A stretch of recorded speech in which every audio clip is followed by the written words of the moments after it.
Man, we're back with the IMCA stock car. Today we'll be talking about fuel cells. That's right. Remember I told you I was gonna get a new can because this is a new fuel cell and it's really weathered. So I said, man, I can't have that, dude. Too much of a perfectionist for that. But I've decided just to get a whole new fuel cell, right? I'll clean this one up later and maybe try to resell it. But for right now, I don't have time. So I'm just gonna get a whole new fuel cell, put it in, and yeah, we'll be done with it. Now, since I'm gonna do that, I wanna change this up a little bit. It does have a strap system on it. Which is okay, but I'm more of a fan of like fuel cell cages. I've always done all my cars with cages. It takes a little bit more work, but we are gonna do that, and I think it'll be a lot better when we get it all done. I also wanna show you some of the new parts we have coming in. The goal of this car is to keep it simple, but make it look really cool, right? So that's the goal, and I'll show you some of that stuff. I'll show you some of the progress we got going. So let's get into it. Fuel cells on the IMCA stock car. All right, let's take a look at this fuel cell that we'll be removing. I kind of unbolted everything already. You can see, man, that is really weathered. Now, according to the owner, this is a new fuel cell. It just sat out for a few years and got weathered. And so it's probably good. I smelt inside of it. There's no fuel or anything in there, but it's not something that I really want to deal with, right? This takes some time to overhaul this. I'd have to grind it all off, repaint it all to make it look all nice. I just don't have time to do it. So we're gonna put a new one in and check this beautiful thing out. Boom, dude. Is that sweet or what? Yeah, it's 1 gallon bigger. This is a 16 gallon. This is a 15 gallon. So yeah, I don't know. I decided it looked cool to have white too, right? Isn't that cool? So we're gonna do that. I think I will use the straps on the top. I'll get some new metal though. I might as well, right? So we'll get some new metal on that. But on the bottom, I'm gonna use 1x1 box tubing, and we're gonna build a frame on it. I don't know. I mean, it would probably be fine. The problem is I have to make these new straps anyway because it's like a ½ inch taller. So I would have to run spacers here, and I really don't want to do that. And so if I'm going to do that, let's just do it a little bit better, right? If we can. Plus, the way I'm going to do it, I'm not going to have these. See these cutouts right here in the fuel cell?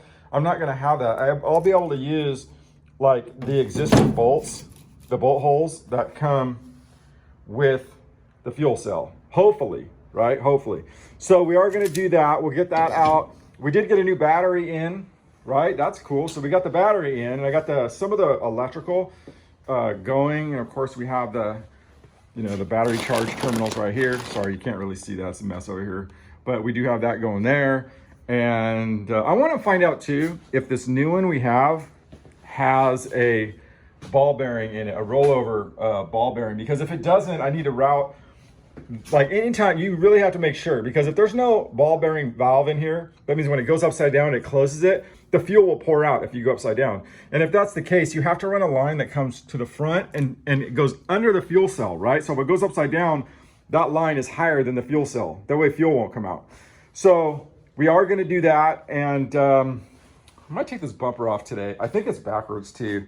It's definitely too close here, too close for comfort. If it does go this way, I have to go look at it more. And plus, I'm gonna put I think I've got a lineup on a couple of, not Camaro, but remember the Vega had something similar to a Camaro? I think I got a lineup on a couple of those. So I think I'm gonna try to put those on here.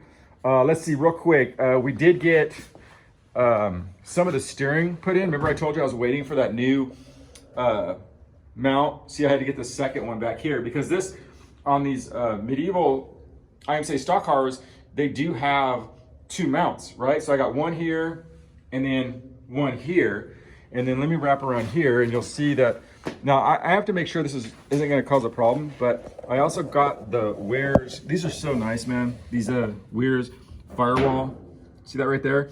It's gonna make that way cleaner, dude. Isn't that cool? Yeah, they're super inexpensive too for that piece. So we did get some of the brakes. Where's that brake pedal, man? I'll come to that. But we also have our system here. We're gonna have a plate here that has all the electrical here so you can get to it nice and easy.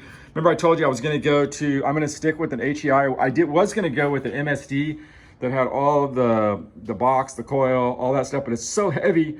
I said, why not just keep it simple and run it straight to that, right? I'll get a new one, of course, but so we are gonna do that. We'll set all that up. And dude, look how nice this came up, man. I took this apart actually the other day and I cleaned it all up because it's never been ran before, but it was kind of weathered. Dude, look at that thing. Isn't that nice, dude?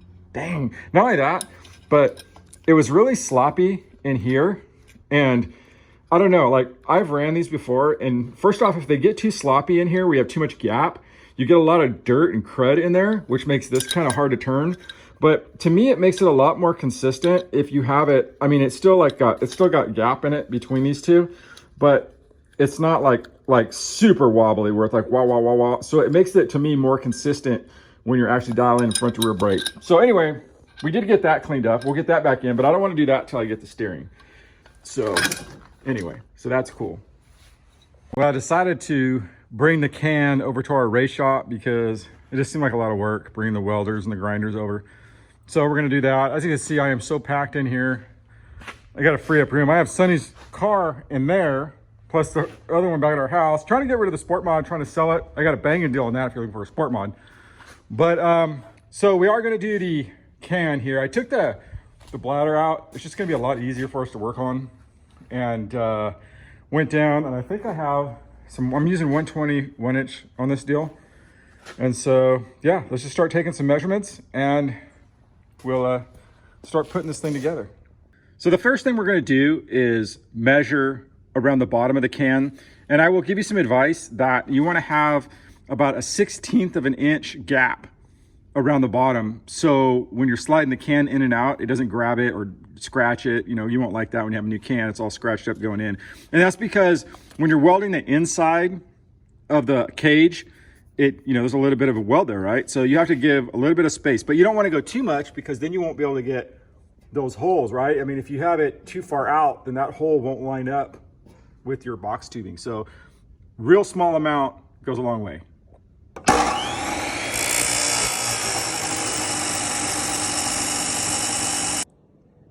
So to show you the gap that we were talking about before, so the can slides in without damaging the paint, you can see that right there, right? And it'll give it a little bit of room too for fluids and stuff to, like, if they fall down, sometimes water gets in here and it'll be able to fall down and get out of there.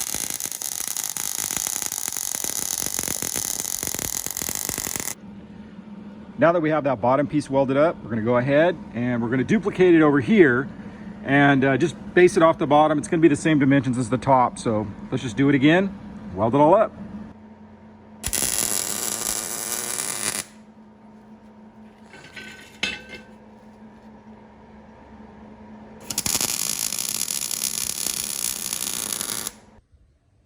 Okay, so we have our top and our bottom pieces built, right? I already like the way this is looking. And then it's very simple. You just slide that ring up and you clamp it. Now, before I do this, I have to go to the shop real quick and take a measurement because I'm going to run the strap here, right? So I can't have the bar right here because the bolt has to go through there. There's also a strap on the bottom that a bolt goes through, right? So if I put the bar where the bolt's gonna go through on the bottom, it would be a complete reset of this whole thing. So better to go measure, that way I don't make any mistakes. So let's go back to our house and look at what we have, do a quick measurement, and then come back. Here's a look from the bottom, and this is where the original hole was, right? There was a strap on the top, and I lined it up perfect. I'm actually surprised. Look, that's actually perfect. So I'm just gonna put holes here, holes here. I would like to get a 1/2-inch bolt. Seems like it'd be a little bit better, right? But I don't know. Maybe we'll go with a 3/8. But anyway, that's perfect. And I don't, like I said, I don't have to put straps on it because it's already got them. And it's got some support here and here. So far, so good.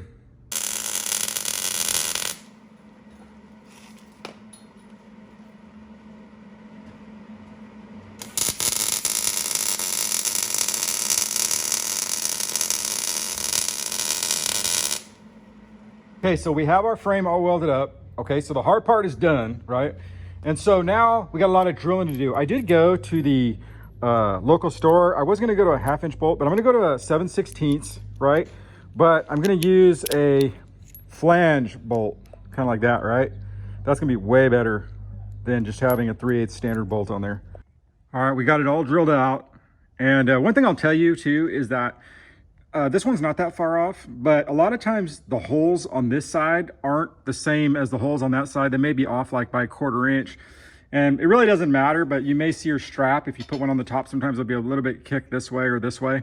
This one's actually pretty close, but you might want to give yourself a little bit of wiggle room.